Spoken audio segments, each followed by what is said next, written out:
Assalamualaikum warahmatullahi wabarakatuh. Kami dari kelompok 2 farmakologi yang beranggotakan saya Nurul Badriyah, Lina Ardianti Rahmi, dan Sania. Tugas proyek kali ini ada 3 materi yang akan kita bahas. Di sini saya akan menjelaskan tentang preeklamsia dan eklamsia. Yang pertama, di mana preeklamsia ini adalah kondisi yang terjadi dan akibat dari tekanan darah tinggi yang tidak terkontrol pada ibu hamil. Kondisi preeklamsia pada ibu hamil harus segera ditangani, karena jika tidak, kondisi preeklamsia dapat berkembang menjadi eklamsia dan memiliki komplikasi yang fatal baik bagi ibu maupun janinnya. Preeklamsia biasanya dimulai setelah usia kehamilan 20 minggu pada wanita yang tekanan darahnya telah normal. Nah, penyebab preeklamsia diduga terjadi akibat kelainan perkembangan dan fungsi plasenta, yaitu organ yang berfungsi menyalurkan darah dan nutrisi untuk janin. Faktor risikonya ini akan terjadi kerusakan pada pembuluh darah, kurangnya aliran darah ke uterus atau rahim, dan gangguan sistem imun. Ada juga beberapa faktor yang dapat memicu preeklamsia, yaitu riwayat penyakit ginjal, diabetes, riwayat preeklamsia sebelumnya, atau riwayat preeklamsia dalam keluarga, kehamilan pertama, hamil di usia kurang dari 20 tahun atau lebih dari 40 tahun, mengandung bayi kembar, dan obesitas saat hamil. Lalu gejala utama preeklamsia adalah tekanan darah tinggi atau hipertensi dan adanya protein dalam urin, dan ada juga gejala lain seperti sakit kepala berat, gangguan penglihatan seperti pandangan kabur atau sensitif terhadap cahaya, nyeri di ulu hati atau perut kanan atas. Lalu pengertian eklamsia. Ini adalah komplikasi lanjut dari preeklamsia berupa gejala kejang, sakit kepala, penurunan produksi air seni, dan beberapa kondisi medis lain. Gejala utama eklamsia ini adalah kejang sebelum, selama, atau sesudah persalinan. Kejang eklamsia dapat terjadi sekali atau berulang kali. Munculnya eklamsia pada ibu hamil selalu didahului dengan preeklamsia. Nah, gejala yang menandakan peningkatan resiko eklamsia termasuk nyeri pada parut bagian atas kanan, sakit kepala parah, dan penglihatan serta perubahan status mental. Penyebab eklamsia yaitu diakibatkan oleh adanya kelainan pada fungsi dan formasi plasenta. C. Jenis obat preeklamsia dan eklamsia. Pertama, ada magnesium sulfat atau MgSO4. Obat ini untuk mengobati hipomagnesemia, mencegah dan mengatasi kejang pada eklamsia, serta melindungi otak bayi dari kerusakan pada persalinan prematur. Mekanisme kerja MgSO4 ini dengan cara menghambat rangsangan kejang otak, melebarkan pembuluh darah sehingga mencegah kekurangan oksigen di otak yang dapat memicu kejang. Lalu ada benzodiazepin. Ini bekerja dengan cara meningkatkan aktivitas gamma aminobutyric acid atau GABA. GABA merupakan neurotransmitter yang berfungsi untuk mengurangi keaktifan dari sel saraf yang ada di otak sehingga menimbulkan efek lebih tenang. Phenytoin bekerja dengan cara mengurangi aktivitas kelistrikan di otak yang berlebih sehingga kejang bisa mereda. Yang kedua, ada kortikosteroid. Ini untuk mempercepat perkembangan paru-paru janin atau meningkatkan fungsi hati dan trombosit. Obat kortikosteroid secara umum yaitu ada dexamethasone yang bekerja dengan menghambat pengeluaran zat kimia tertentu di dalam tubuh yang bisa memicu peradangan. Yang kedua, prednisone, yaitu bekerja dengan menekan respons sistem kekebalan tubuh sehingga mengurangi peradangan. Yang ketiga, budesonide, yaitu bekerja dengan cara meredakan peradangan pada saluran pernafasan. Lalu di sini ada obat antihipertensi untuk menurunkan tekanan darah akibat hipertensi. Pertama, obat antihipertensi untuk ibu hamil. Ada metildopa, bekerja dengan melemaskan otot pembuluh darah sehingga dapat mengalir lebih lancar. Saat darah mengalir dengan lancar, tekanan darah secara berangsur akan menurun. Yang kedua, labetalol, bekerja dengan cara merelaksasi pembuluh darah dan memperlambat detak jantung. Dengan begitu, aliran darah menjadi lebih lancar dan tekanan darah akan menurun. Lalu nifedipin bekerja dengan cara menghambat kalsium untuk masuk ke dalam sel-sel pembuluh darah dan jantung. Dengan dihambatnya kalsium, pembuluh darah akan lebih terrelaksasi dan bisa lebih melebar. Hydralazine bekerja dengan cara melemaskan otot-otot di sekitar pembuluh darah agar lebih lebar sehingga menurunkan tekanan darah. Dari keempat obat tersebut, yang paling aman yaitu labetalol.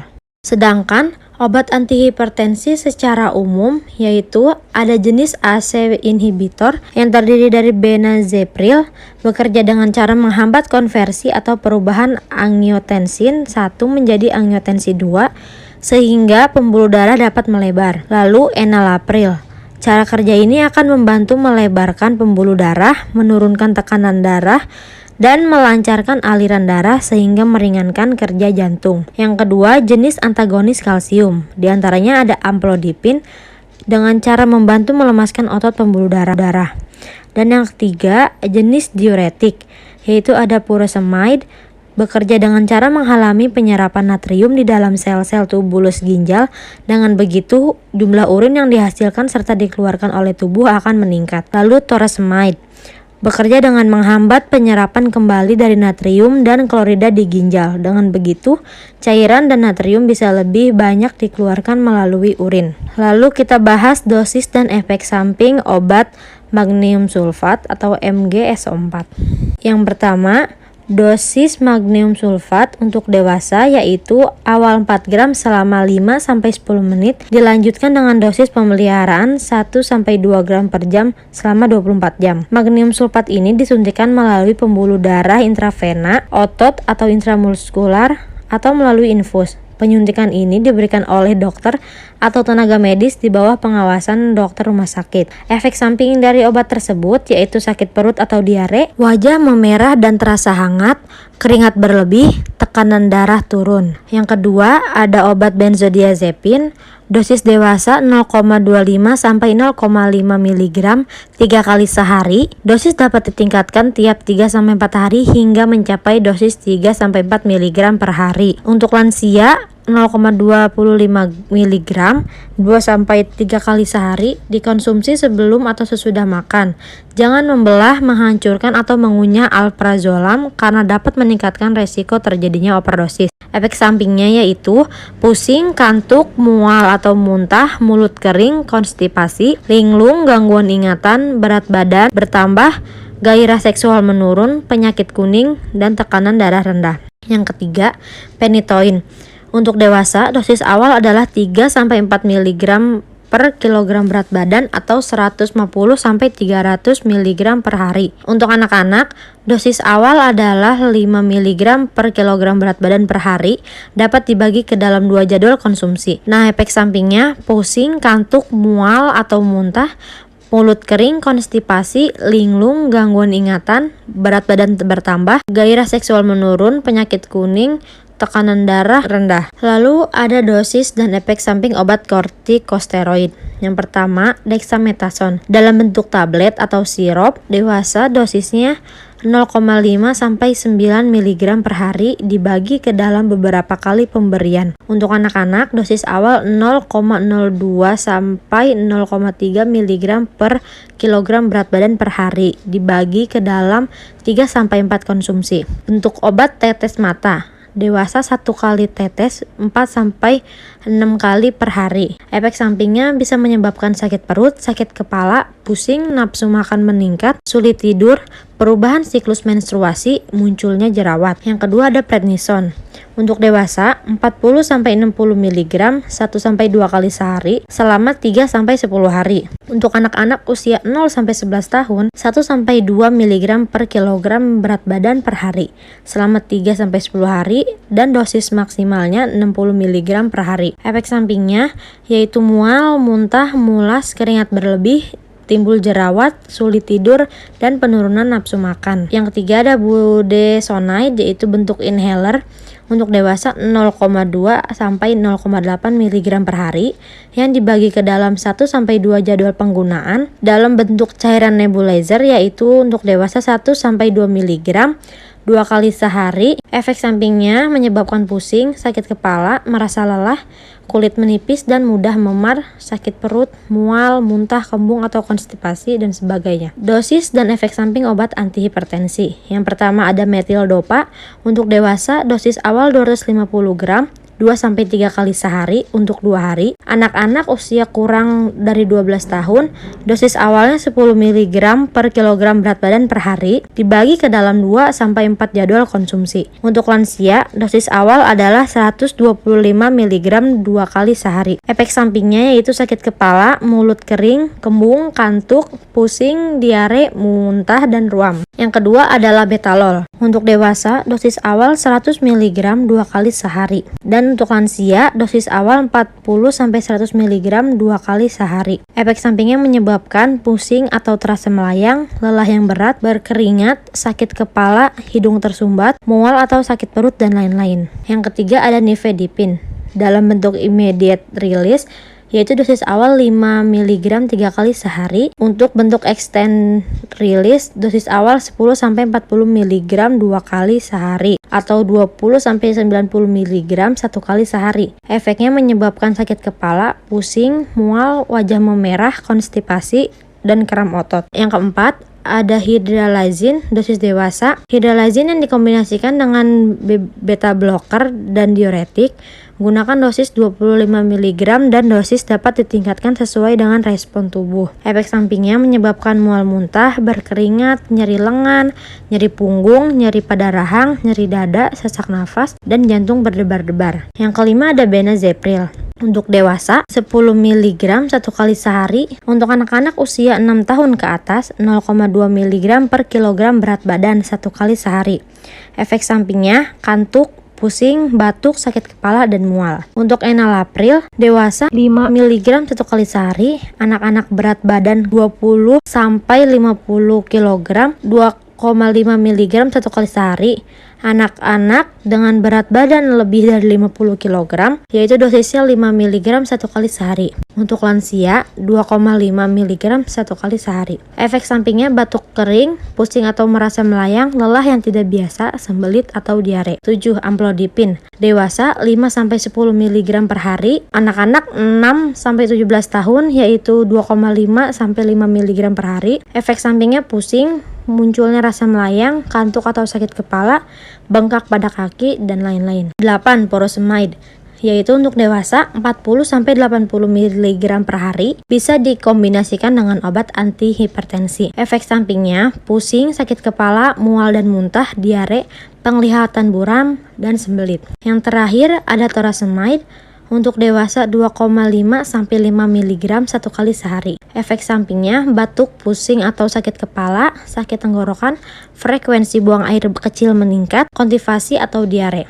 Sekian itu saja yang bisa saya sampaikan tentang materi preeklamsia dan eklamsia. Akan dilanjutkan dengan teman saya Lina Ardianti Rahmi dan Sania. Analgetik dan antipiretik adalah golongan obat berfungsi sebagai anti demam sekaligus anti nyeri. Obat golongan ini bisa digunakan untuk meredakan nyeri akibat radang sendi, cedera, sakit gigi, sakit kepala, atau nyeri head, sekaligus bisa mengatasi demam. Terdapat 3 jenis obat yang masuk dalam golongan analgetik dan antipiretik, yaitu salisilat, paracetamol, dan non-steroidal anti-inflammatory drugs. Beberapa jenis obat dari golongan ini hanya boleh digunakan sesuai resep dokter. Peringatan sebelum menggunakan obat analgetik antipiretik. Ikuti anjuran dokter saat menjalani pengobatan dengan obat analgetik dan antipiretik. Sebelum menggunakan analgetik dan antipiretik, Anda perlu memperhatikan beberapa hal berikut. Jangan menggunakan obat ini apabila Anda alergi terhadap obat yang ada golongan ini, termasuk salisilat, paracetamol, atau non-steroidal anti-inflammatory drugs. Konsultasikan dengan dokter terlebih dahulu sebelum memberikan obat golongan analgetik dan antipiretik pada anak-anak atau lansia. Beritahu dokter bahwa Anda sedang mengonsumsi obat analgetik dan antipiretik saat akan menjalani tindakan operasi atau perawatan gigi. Beritahu dokter Anda jika Anda sedang menjalani pengobatan dengan obat suplemen atau produk herbal tertentu. Beritahu dokter jika Anda sedang hamil, menyusui, atau sedang merencanakan kehamilan.